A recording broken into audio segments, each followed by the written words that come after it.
She looks like a trapped kitten, cold handcuffs pinning her against the wall, with sponge-like walls all around. Her eyes are blank, staring vacantly ahead. Who knows what she's thinking?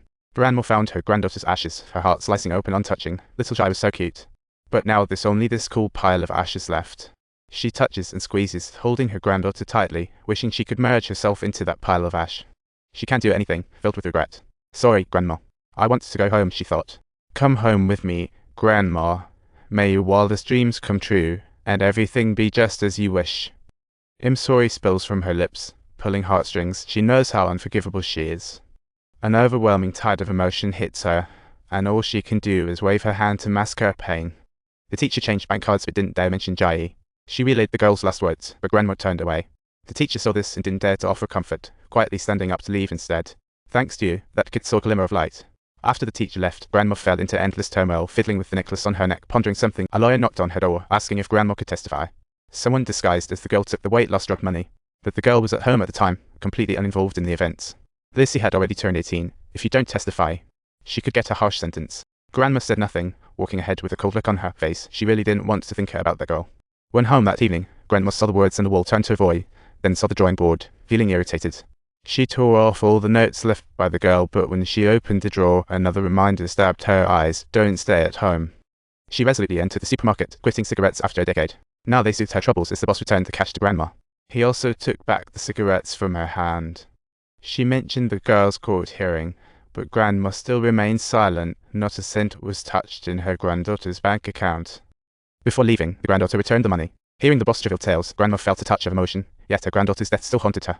She stamped out the cigarette and rushed to the drawing board upon arrival, only to find that as soon as she opened it, her nose tingled, accompanied by sobs. She gently stroked the artwork, showing them walking towards the light.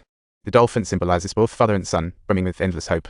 The word "Suck Die" in the bottom corner felt like a sharp blade, slicing through Grandma's heart. Tears flowed uncontrolled, turning into tiny bright spots on the drawing board. On the day of the hearing, everyone in the audience was a familiar face, yet Grandma was notably absent. The prosecutor read out the charges. The girl consistently kept her head lowered, far too scared to dare to look up. The money earned from the counterfeit sales ultimately went to a specific bank card under Lin Jing's name. On the morning of March 1, 2021, at an ATM in Yongxing City, surveillance footage showed the withdrawal was made by someone with a similar build to you. Was that person you? The girl felt as if her heart had turned to ash. No more accusations mattered to her. She exchanged deception for love with no strings attached. The only way she could feel better was if her punishment kept getting harsher. Go ahead, throw whatever sentence you want at me. Haven't I already admitted it? The lawyer mentioned alibi witnesses. Grandma was absent. As the verdict neared, she quietly entered.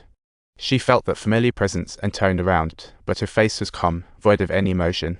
All the tears and guilt she had cried over the years left her devoid of hope. On the morning of March 1, 2021, do you remember? Of course I remember. I took her shopping for clothes. Grandma's nonchalant words cleared the girl of suspicion, but she kept her head turned away, her eyes looking in the opposite direction from. Are you sure she didn't go somewhere else during that time? Are you sure she didn't deceive you? Grandma started talking about the girl, recounting how the girl deceived her, from the dolphin necklace from Jai to putting sunscreen on herself, every word dripped with resentment. Even causing the judge present to instinctively pick up their gavel and gently bang it.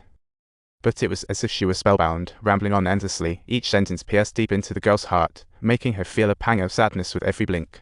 Grandma spoke of joy and deception, homecoming with someone waiting, all words, and every moment with the girl. But should we really allow such a con artist to continue waltzing free, treating the girl as the deceiver?